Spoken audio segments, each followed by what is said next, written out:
بسم اللہ الرحمن الرحیم۔ جب تک عورت یہ گناہ کرنا نہیں چھوڑتی اس عورت کی کوئی نماز قبول نہیں کی جاتی۔ حدیث نبوی صلی اللہ علیہ وسلم ہے کہ جو عورت بس یہ ایک گناہ کرتی ہے، چاہے وہ کتنی ہی نمازیں پڑھ لے، تہجد پڑھ لے، کوئی نماز قبول نہیں ہوگی۔ زندگی میں ایک بار ضرور سن لیں، بسم اللہ الرحمن الرحیم۔ قبولیت اعمال ایک راز ہے جو موت کے بعد ہی کھلے گا، اور اگر اعمال کے قبول و عدم قبول کا معلوم کرنا اتنا آسان ہوتا تو ریاکاروں اور بدعتیوں کی اتنی کثرت نہ ہوتی۔ ہاں، البتہ شریعت نے قبولیت اعمال کا معیار اور کسوٹی بتا دی ہے کہ عمل کرنے والا صحیح عقیدہ ہو، عمل عین سنت کے مطابق ہو اور خلوص پر مبنی ہو، اور اپنے نیک اعمال کو برباد کرنے والے گناہوں سے بچتا ہو، تو اسے اللہ تعالیٰ سے قبولیت اور فضل کی امید رکھنی چاہیے۔ نیکیاں قبول یا مسترد ہونے کی علامات اور ہدایات کے عنوان پر ارشاد فرمایا، جس میں انہوں نے سعادت حج پانے والوں کو مد نظر رکھتے ہوئے کہا کہ کائنات کی تخلیق کا مقصد اللہ کی عبادت ہے، اور عبادت کی قبولیت کے لیے جد و جہد از بس ضروری ہے۔ چنانچہ عدم ایمان کے باعث کافر اور منافق کا کوئی بھی عمل آخرت میں فائدہ نہیں دے گا، البتہ انہیں دنیا میں پورا بدلہ دے دیا جائے گا۔ عمل کی قبولیت کے لیے اخلاص اور اتباع سنت لازمی امور ہیں۔ اخلاص کا مطلب یہ ہے کہ نیکی کا مقصود اور مطلوب صرف رضائے الہی ہو، جس کے لیے نیت بنیادی کردار کی حامل ہے، کیونکہ نیت کی وجہ سے چھوٹا عمل بھی بڑا بن جاتا ہے۔ انہوں نے یہ بھی کہا، تقویٰ تسلسل کے ساتھ نیکیاں، نیکی کے لیے دلی رغبت، نیکی پر ثابت قدمی اور انسانی اعضاء کا صحیح سلامت رہنا نیکی قبول ہونے کی علامات میں سے ہیں۔ اگر انسان کو ابدیت کی حقیقی معرفت مل جائے تو اسے اپنی ساری زندگی کی عبادات بھی بیچ نظر آئیں۔ اسی لیے تو عظیم ترین عبادات کے بعد بھی استغفار سنت نبوی ہے، اور مومن کبھی بھی اپنی نیکی پر گھمنڈ نہیں کرتا بلکہ اللہ سے قبولیت کا امیدوار رہتا ہے۔ چنانچہ قبولیت کے لیے دعا اور شکر گزاری اپناتا ہے۔ شکر کرنے پر اللہ کی طرف سے قبولیت کا وعدہ ہے۔ دوسری جانب شرک، ریاکاری، نیکی کے عوض دنیاوی مفادات کا حصول، حالت ارتداد میں موت، دین سے نفرت، اللہ کی آیات اور آخرت میں ملاقات کا انکار، غضب الہی کا موجب بننے والے اعمال کرنا، منافقت، ہٹ دھرمی اور عناد کی بنیاد پر سنت سے تصادم، اپنی بات کو نبی علیہ الصلوۃ والسلام کی بات پر فوقیت دینا، اپنی پارسائی پر گھمنڈ، نجومی کے پاس جانا، عصر کی نماز ترک کرنا، حقوق العباد تلف کرنا، تنہائی میں گناہ کرنا، غیر شرعی مقصد کے لیے کتا پالنا اور شراب نوشی سے نیکیاں مٹ جاتی ہیں۔ لیکن کچھ ایسی عورتیں ہیں جن کی نماز ان کے منہ پر ماری جائے گی، کیونکہ وہ عورتیں نماز تو پڑھتی ہیں، اور جنت میں جانے کے لیے ان کے لیے صرف نماز پڑھنا کافی نہیں ہے کہ وہ جنت تک انہیں پہنچا دیں، کیونکہ وہ ایسی عورتیں جو نماز خوب پالتی ہیں، خوب روزے رکھتی ہیں، ایک روزہ نہیں چھوٹتا، لیکن ان کی نماز کا کوئی فائدہ نہیں ہے، اور ان کی نماز ان کو جہنم کی آگ سے نہیں بچا سکتی، کیونکہ وہ ایسی نیکیوں کے ساتھ ایسے گناہ کرتی ہیں جو ان کے گناہ ان کو جہنم میں لے کر جائیں گے۔ کیونکہ آپ علیہ الصلوۃ والسلام نے فرمایا، یا دو چیزیں اسلام حقوق نے ہم کو دی ہیں، پہلی ہے حقوق اللہ، دوسرا ہے حقوق العباد۔ پہلے اللہ کے حق، بعد میں بندے کے حقوق۔ اللہ کے حقوق میں نماز، روزہ اور زکوٰۃ اور حج ہے کہ بندے کو چاہیے کہ یہ تمام حقوق پورے کرے۔ پھر اس کے بعد جو حقوق العباد ہیں وہ بہت مشکل ہے، کیونکہ اگر حقوق اللہ میں سے کسی ایک حق کی پامالی ہو گئی تو اللہ تعالیٰ سے آپ توبہ کریں تو اللہ تعالیٰ معاف فرما دے گا، کیونکہ وہ غفور الرحیم ہے۔ لیکن اگر حقوق العباد میں سے کسی حق میں پامالی ہو گئی تو حقوق العباد کی معافی نہیں ہے۔ ناظرین، اب ہم آپ کو ان عورتوں کے بارے میں بتاتے ہیں جن کی نماز یا کوئی بھی نیکی قبول نہیں ہوتی۔ رسول اکرم صلی اللہ علیہ وسلم نے یہ بات بھی بیان کی تھی، جو عورت جوان ہو جائے جب تک سر پر دوپٹہ نہیں ہے اس کی نماز نہیں ہوتی، اور آپ نے یہ بھی فرمایا، جو اپنی بالوں کو نہیں ڈھانپتی اس کی نماز قبول نہیں ہوتی۔ رسول اللہ صلی اللہ علیہ وسلم نے یہ بھی فرما دیا، اگر کوئی عورت مسجد میں جاتی ہے عطر اور خوشبو لگا کر جب تک وہ غسل نہیں کر لیتی اس کی بھی نماز قبول نہیں ہوتی۔ اس لیے فرمایا، اے عورتوں، کہ جماعت تم میں سے کوئی مسجد میں جانا چاہے تو خوشبو لگا کر نہ جائے جب تک یہ غسل نہیں کر لیتی۔ یہ نماز یا عبادت قابل قبول نہیں، خاوند کی نافرمانی کرنے والی۔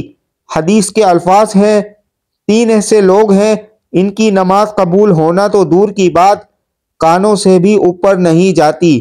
غلام مالک کی اجازت کے بغیر دوڑ گیا، اگر وہ جا کر تہجد بھی پڑھے گا لیکن اس کی کوئی بھی نماز یا عبادت قبول نہیں ہوگی۔ ایسی عورت جو اپنے خاوند کو ناراض کر کے رات گزارتی ہے، اس کی بھی نماز قبول نہیں کی جاتی۔ اور ایسا انسان جو لوگوں کو نماز تو پڑھاتا ہے لیکن لوگ اس کی امامت پر خوش نہیں ہیں، پسند نہیں کرتے، شرط یہ ہے کہ کوئی شرعی سبب ہو، ویسے مزاج کی بات نہ ہو۔ ایسا انسان اگر کسی سبب کی وجہ سے لوگ اسے پسند نہیں کرتے تو ایسے انسان کی نماز بھی قبول نہیں ہوتی۔ حضرت ابو ہریرہ رضی اللہ تعالی عنہ سے روایت ہے کہ آپ علیہ الصلوۃ والسلام نے فرمایا، تین لوگوں کی نہ نماز قبول ہوتی ہے اور نہ کوئی نیکی اوپر چڑھتی ہے، بھاگے ہوئے غلام کی جب تک کہ اپنے مولا کے پاس نہ آ جائے اور ان کے ہاتھ میں اپنا ہاتھ نہ دے، ایسی عورت جس سے اس کا شوہر ناراض ہو، اور مست شرابی کی جب تک شراب کا اثر ختم نہ ہو جائے۔ اس حدیث کے فائدے میں لکھتے ہیں، مرد عورت پر نگراں ہے اور عورت اس کے ماتحت ہے۔ خدا کے بعد عورت کے لیے شوہر ہی ہے۔ والدین کے حق پر شوہر کا حق غالب ہو گیا ہے۔ اگر مذہب میں کسی کو سجدہ تعظیمی کی اجازت ہوتی تو عورت کو ہوتی کہ وہ شوہر کو سجدہ کرے۔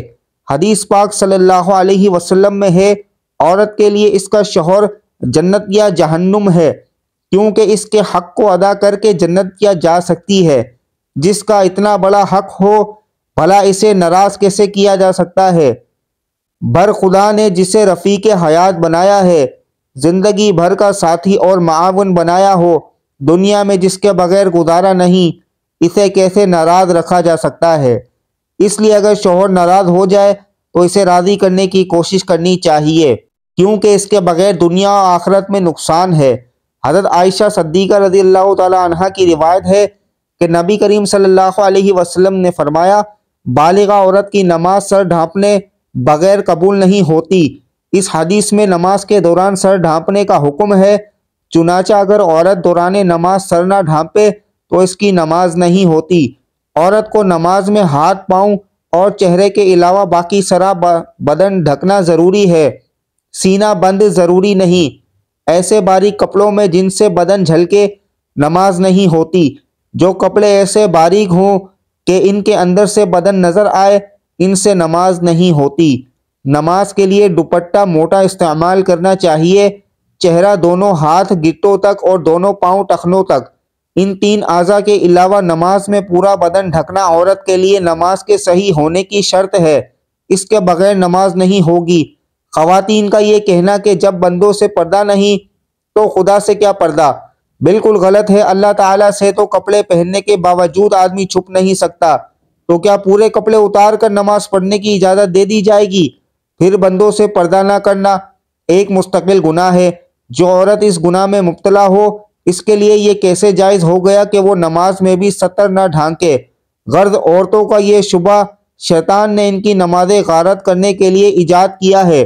نماز کے دوران سر کھل جائے اور 3 بار سبحان اللہ کہنے کی مقدار تک کھلا رہے تو نماز ٹوٹ جائے گی، اور اگر سر کھلتے ہی فوراً ڈھک لیا جائے تو نماز ہو گئی۔ نفل نماز تو بیٹھ کر پڑھنے کی اجازت ہے، گو بیٹھ کر پڑھنے کا آدھا ثواب ملے گا، لیکن فرض نماز بیٹھ کر نہیں ہوتی، کیونکہ قیام نماز کا رکن ہے، مردوں کے لیے بھی اور عورتوں کے لیے بھی، اور اصول یہ ہے کہ نماز کا رکن فوت ہو جائے تو نماز نہیں ہوتی۔ لہذا جو عورتیں فرض نماز بغیر معذوری کے بیٹھ کر پڑھتی ہیں، ان کی نماز نہیں ہوتی۔ ہاں، جسم کا صحیح طریقے سے ڈھانکنا ضروری شرط ہے، پہنچوں تک ہاتھ کھلے ہوں تو مضائقہ نہیں، سینے پر اوڑھنی ہونی چاہیے، سجدے میں دوپٹہ نیچے آ جائے تو بھی نماز ہو جاتی ہے۔ عورتوں کا جمع ہو کر اس طرح نفل نماز جماعت کے ساتھ ادا کرنا بدترین بدعت ہے اور متعدد غلطیوں کو مجموعہ ہے، جس کی وجہ سے وہ سخت گناہگار ہیں۔ اور نیل پالش اور آدھی آستین والی عورتوں کی تو انفرادی نماز بھی نہیں ہوتی۔ فجر کی نماز تو عورتوں کو اول وقت میں پڑھنا افضل ہے، اور دوسری نمازیں مسجد کی جماعت کے بعد پڑھنا افضل ہے۔ جمعہ جماعت اور عیدین کی نماز عورتوں کے ذمہ نہیں ہے۔ حضرت صلی اللہ علیہ وسلم کا بابرکت زمانہ چونکہ شر و فساد سے خالی تھا، ادھر عورتوں کو حضرت صلی اللہ علیہ وسلم سے احکام سیکھنے کی ضرورت تھی، اس لیے عورتوں کو مساجد میں حاضری کی اجازت تھی، اور اس میں بھی یہ قیود تھی کہ با پردہ جائیں، میلی کچیلی جائیں، زینت نہ لگائیں۔ اس کے باوجود عورتوں کو ترغیب دی جاتی تھی کہ وہ اپنے گھروں میں نماز پڑھیں۔ چنانچہ حضرت عبداللہ بن عمر رضی اللہ تعالیٰ عنہ سے روایت ہے کہ رسول اللہ صلی اللہ علیہ وسلم نے فرمایا، اپنی عورتوں کو مسجدوں سے نہ روکو، اور ان کے گھر ان کے لیے زیادہ بہتر ہیں۔ حضرت عبداللہ بن مسعود رضی اللہ تعالیٰ عنہ سے روایت ہے کہ رسول اللہ صلی اللہ علیہ وسلم نے فرمایا، عورتوں کا اپنے کمرے میں نماز پڑھنا اپنے گھر کی چار دیواری میں نماز پڑھنے سے بہتر ہے، اور اس کا پچھلے کمرے میں نماز پڑھنا اگلے کمرے میں نماز پڑھنے سے بہتر ہے۔ حضرت ام حمید سعدیہ رضی اللہ تعالیٰ عنہا سے مروی ہے کہ انہوں نے عرض کیا، یا رسول اللہ، میں آپ کے ساتھ نماز پڑھنا پسند کرتی ہوں۔ آپ علیہ الصلوۃ والسلام نے فرمایا، مجھے معلوم ہے کہ تم کو میرے ساتھ نماز پڑھنا محبوب ہے، مگر تمہارا اپنے گھر کے کمرے میں نماز پڑھنا گھر کے صحن میں نماز پڑھنے سے بہتر ہے، اور گھر کے صحن میں نماز پڑھنا گھر کے احاطے میں نماز پڑھنے سے بہتر ہے، اور احاطے میں نماز پڑھنا اپنے محلے کی مسجد میں نماز پڑھنے سے بہتر ہے، اور اپنے محلے کی مسجد میں نماز پڑھنا میری مسجد میں میرے ساتھ نماز پڑھنے سے بہتر ہے۔ راوی کہتے ہیں کہ حضرت ام حمید رضی اللہ تعالی عنہا نے یہ ارشاد سن کر اپنے گھر کے لوگوں کو حکم دیا کہ گھر کے سب سے دور اور تاریک ترین کونے میں ان کے لیے نماز کی جگہ بنا دی جائے۔ چنانچہ ان کی ہدایات کے مطابق جگہ بنا دی گئی، وہ اسی جگہ نماز پڑھا کرتی تھی یہاں تک کہ اللہ تعالی سے جا ملی۔ یہ تو حضور اقدس صلی اللہ علیہ وسلم کے دور سعادت کی بات تھی، لیکن بعد میں جب عورتوں نے ان قیود میں کوتاہی شروع کر دی جن کے ساتھ ان کو مساجد میں جانے کی اجازت دی گئی، تو فقہائے امت نے ان کے جانے کو مکروہ قرار دیا۔ ام المومنین حضرت عائشہ صدیقہ رضی اللہ تعالیٰ عنہا کا ارشاد ہے، عورتوں نے جو نئی روش اختراع کر لی ہے، اگر رسول اللہ صلی اللہ علیہ وسلم اس کو دیکھ لیتے تو عورتوں کو مسجد سے روک دیتے، جس طرح بنو اسرائیل کی عورتوں کو روک دیا گیا تھا۔ حضرت ام المومنین رضی اللہ تعالیٰ عنہا کا یہ ارشاد ان کے زمانے کی عورتوں کے بارے میں ہے۔ اسی سے اندازہ کیا جا سکتا ہے کہ ہمارے زمانے کی عورتوں کا کیا حال ہوگا۔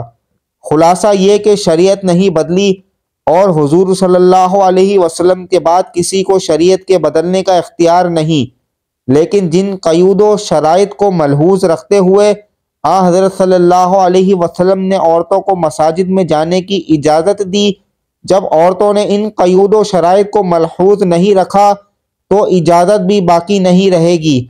اس بنا پر فقہائے امت نے جو در حقیقت حکمائے امت ہے، عورتوں کی مساجد میں حاضری کو مکروہ قرار دیا، گویا یہ چیز اپنی اصل کے اعتبار سے جائز ہے مگر کسی عارضے کی وجہ سے ممنوع ہو گئی ہے۔ اور اس کی مثال ایسی ہے کہ وبا کے زمانے میں کوئی طبیب امرود کھانے سے منع کر دے، اب اس کے یہ معنی نہیں کہ اس نے شریعت کے حلال و حرام کو تبدیل کر دیا، بلکہ یہ مطلب ہے کہ ایک چیز جو جائز و حلال ہے وہ ایک خاص موسم اور ماحول کے لحاظ سے مضر صحت ہے، اسی لیے اس سے منع کیا جاتا ہے۔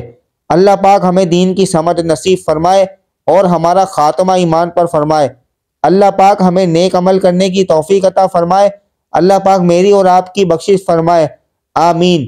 ناظرین، کمنٹ باکس میں ایک بار صلی اللہ علیہ وسلم ضرور ٹائپ کریں۔